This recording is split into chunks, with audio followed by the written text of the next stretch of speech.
Thérèse Raquin d'Émile Zola, chapitre 1. Au bout de la rue Guénégaud, lorsqu'on vient des quais, on trouve le passage du Pont-Neuf, une sorte de corridor étroit et sombre qui va de la rue Mazarine à la rue de Seine. Ce passage a 30 pas de long et de 2 large au plus. Il est pavé de dalles jaunâtres, usées, descellées, suant toujours une humidité âcre. Le vitrage qui le couvre, coupé à angle droit, est noir de crasse. Par les beaux jours d'été, quand un lourd soleil brûle les rues, une clarté blanchâtre tombe des vitres sales et traîne misérablement dans le passage. Par les vilains jours d'hiver, par les matinées de brouillard, les vitres ne jettent que de la nuit sur les dalles gluantes de la nuit salie et ignoble. À gauche se creusent des boutiques obscures, basses, écrasées, laissant échapper des souffles froids de caveaux.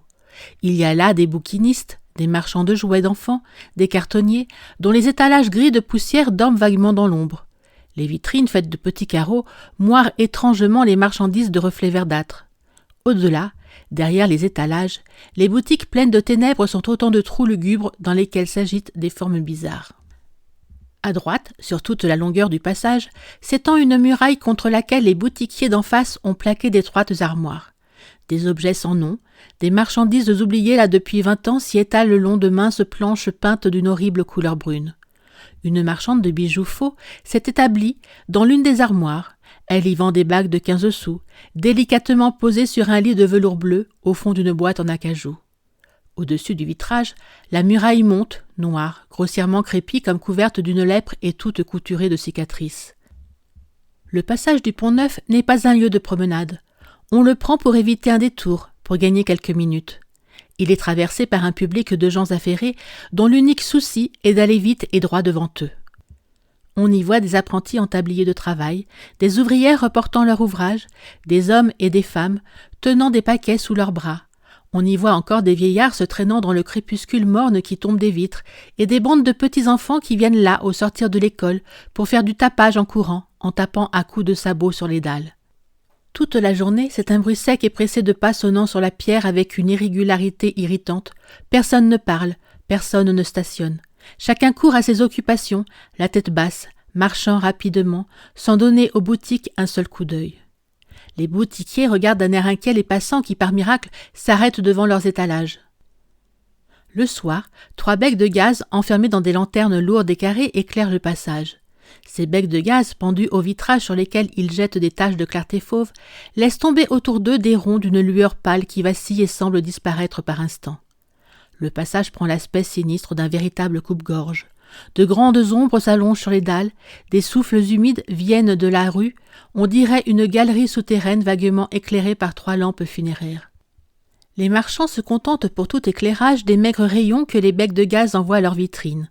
Ils allument seulement dans leur boutique une lampe munie d'un abat-jour qu'ils posent sur un coin de leur comptoir, et les passants peuvent alors distinguer ce qu'il y a au fond de ces trous où la nuit habite pendant le jour. Sur la ligne noirâtre des devantures, les vitres d'un cartonnier flamboient. 2 lampes à schiste trouent l'ombre de 2 flammes jaunes. Et de l'autre côté, une bougie, plantée au milieu d'un verre à quinquet, met des étoiles de lumière dans la boîte de bijoux faux. La marchande sommeille au fond de son armoire, les mains cachées sous son châle. Il y a quelques années, en face de cette marchande, se trouvait une boutique dont les boiseries d'un verre-bouteille suaient l'humidité par toutes leurs fentes. L'enseigne, faite d'une planche étroite et longue, portait en lettres noires le mot « mercerie », et sur une des vitres de la porte était écrit un nom de femme, Thérèse Raquin, en caractères rouges. À droite et à gauche s'enfonçaient des vitrines profondes, tapissées de papier bleu. Pendant le jour, le regard ne pouvait distinguer que l'étalage dans un clair obscur adouci.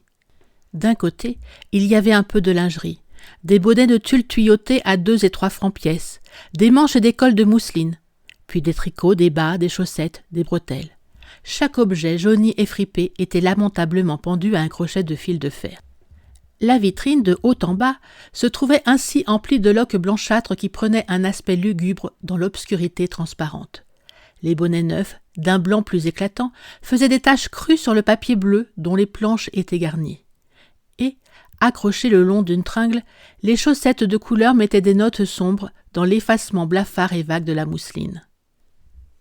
De l'autre côté, dans une vitrine plus étroite, s'étageaient de gros pelotons de laine verte, des boutons noirs cousus sur des cartes blanches, des boîtes de toutes les couleurs et de toutes les dimensions, des résilles à perles d'acier étalées sur des ronds de papier bleuâtre, des faisceaux d'aiguilles à tricoter, des modèles de tapisserie, des bobines de ruban, un entassement d'objets ternes et fanés qui dormaient sans doute en cet endroit depuis 5 ou 6 ans.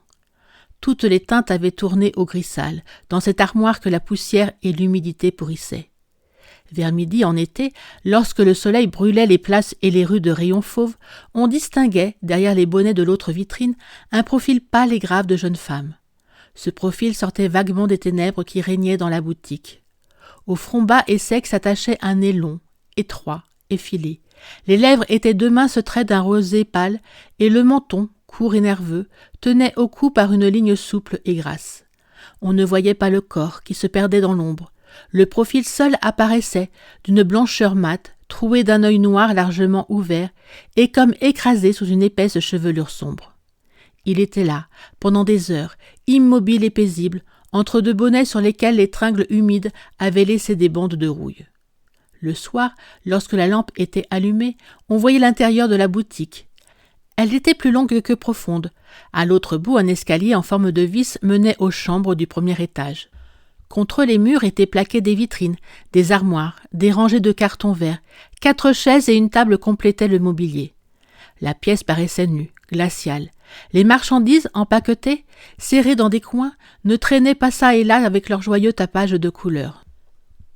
D'ordinaire, il y avait 2 femmes assises derrière le comptoir, une jeune femme au profil grave et une vieille dame qui souriait en sommeillant. Cette dernière avait environ 60 ans. Son visage gras et placide blanchissait sous les clartés de la lampe. Un gros chat tigré, accroupi sur un angle du comptoir, la regardait dormir. Plus bas, assis sur une chaise, un homme d'une 30aine d'années lisait ou causait à demi-voix avec la jeune femme. Il était petit, chétif, d'allure languissante, les cheveux d'un blond fade, la barbe rare, le visage couvert de taches de rousseur. Il ressemblait à un enfant malade et gâté. Un peu avant 10 heures, la vieille dame se réveillait. On fermait la boutique et toute la famille montait se coucher. Le chat tigré suivait ses maîtres en ronronnant, en se frottant la tête contre chaque barreau de la rampe. En haut, le logement se composait de 3 pièces. L'escalier donnait dans une salle à manger qui servait en même temps de salon. À gauche était un poêle de faïence dans une niche. En face se dressait un buffet, puis des chaises se rangeaient le long des murs. Une table ronde, toute ouverte, coupait le milieu de la pièce. Au fond, derrière une cloison vitrée, se trouvait une cuisine noire. De chaque côté de la salle à manger, il y avait une chambre à coucher. La vieille dame, après avoir embrassé son fils et sa belle-fille, se retirait chez elle. Le chat s'endormait sur une chaise de la cuisine. Les époux entraient dans leur chambre. Cette chambre avait une seconde porte, donnant sur un escalier qui débouchait dans le passage par une allée obscure et étroite. Le mari, qui tremblait toujours de fièvre, se mettait au lit. Pendant ce temps, la jeune femme ouvrait la croisée pour fermer les persiennes. Elle restait là quelques minutes, devant la grande muraille noire, crépie grossièrement qui monte et s'étend au-dessus de la galerie. Elle promenait sur cette muraille un regard vague, et, muette, elle venait se coucher à son tour, dans une indifférence dédaigneuse.